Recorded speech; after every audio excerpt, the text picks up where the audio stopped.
யோஷ்னா, Felix, பைகளை எடுத்து வைங்க. அப்பாவின் குரல் போல கேட்டது. யோஷ்னாவும் பீலிஸும் ஒருத்தர் பயந்த மாதிரி பார்த்துக்கிட்டாங்க.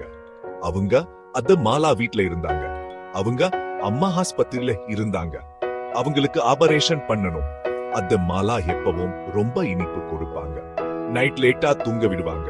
முதல்ல ஜாலியா தான் இருந்துச்சு. ஆனா இப்போ அம்மாவை ரொம்ப மிஸ் பண்ணாங்க. அவங்க பெட்டையும் மிஸ் பண்ணாங்க. வீட்டுக்கு போற கார் பயணம் ரொம்ப நேரமா போச்சு.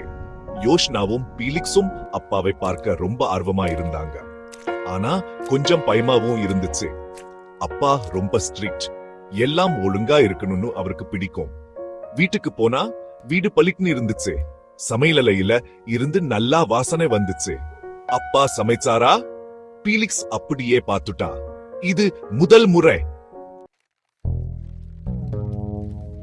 இனிமேல் எல்லாம் வேற மாதிரி இருக்கும்னு அப்பா சாப்பாட்டு நேரத்துல சொன்னார். அவர் சாலட் போட்டு கொடுத்தார். சிப்ஸ் இல்ல. நீங்க 2 பேரும் வீட்டு வேலை செய்யணும். நைட் 8 மணிக்கு தூங்கணும்.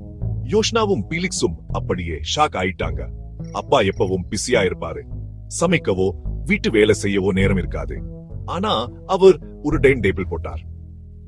எல்லாமே அதுல இருந்துச்சு. சாப்பாட்டு நேரம், ஹோம் ஒர்க் நேரம், விளையாட்டு நேரம். முதல்ல கஷ்டமா தான் இருந்துச்சு. அம்மா நைட் சொல்லி கொடுக்கிற கதைகள் ஞாபகம் வந்துச்சு. இனிப்பு சாப்பிட ஆசையா இருந்துச்சு. ஆனா அப்பா எப்பவும் சூடவே இருந்தார். ஹோம் ஒர்க் செய்ய ஹெல்ப் பண்ணார். நைட் சாப்பாட்டுக்கு அப்புறம் போடு கேம்ஸ் கூட விளையாடுவாரு. ஒரு நாள் பீலிக்ஸ் சாப்பிட்ட பிளேட்ட சிங்க்ல வைக்க மறந்துட்டா. அப்பா பார்த்துட்டாரு. அவருக்கு கோபம் வந்துடுச்சு. பீலிக்ஸ் கோபமா சொன்னாரு, நீ பொறுப்பா இருக்கணும். உங்க அம்மாவுக்கு நம்ம ஸ்ட்ராங்கா இருக்கணும். பீலிக்ஸ் முகம் வாடி போச்சு.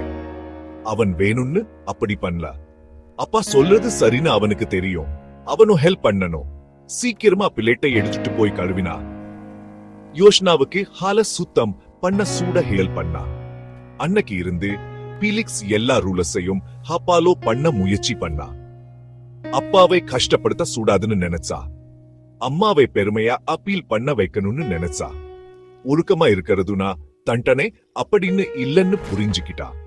ஒருத்தருக்கு ஹெல்ப் பண்றதுன்னு புரிஞ்சுக்கிட்டா. கடைசியா அம்மா வீட்டுக்கு வர நாள் வந்துடுச்சு. அவங்க பலவீனமா டயர்டா இருந்தாங்க. ஆனா முகத்துல ஒரு பெரிய சிரிப்பு இருந்துச்சு. வீட்டுக்கு வந்ததுல ரொம்ப சந்தோஷமா இருந்தாங்க. வீடு எவ்வளவு சுத்தமா இருக்குன்னு சொன்னாங்க. நீங்க 2 பேரும் எவ்வளவு நல்லா இருக்கீங்க சொல்லி கட்டி பிடிச்சாங்க. யோஷ்னாவும் பீலிக்ஸும் அம்மாவை கட்டி பிடிச்சாங்க. அம்மா வீட்டுக்கு வந்ததுல ரொம்ப சந்தோஷமா இருந்தாங்க. அன்னைக்கு நைட் சாப்பாட்டுக்கு அப்புறம் அம்மா அவங்க 2 பேரோட கையையும் பிடிச்சுக்கிட்டாங்க. ரொம்ப நல்லா இருந்தீங்கன்னு சொன்னாங்க. எனக்கு ரொம்ப பெருமையா இருக்கு. யோஷ்னாவுக்கும் பீலிஸுக்கும் அப்போ தான் புரிஞ்சுக்கிட்டாங்க. அவங்க பட்ட கஷ்டம் எல்லாம் வீணா போகலன்னு. ஒழுக்கமா இருந்தா ஸ்ட்ராங்கா இருக்கலாம்னு கத்துக்கிட்டாங்க. அது ஹே பேமிலியை இன்னும் நெருக்கமா வைக்கும்னு கத்துக்கிட்டாங்க.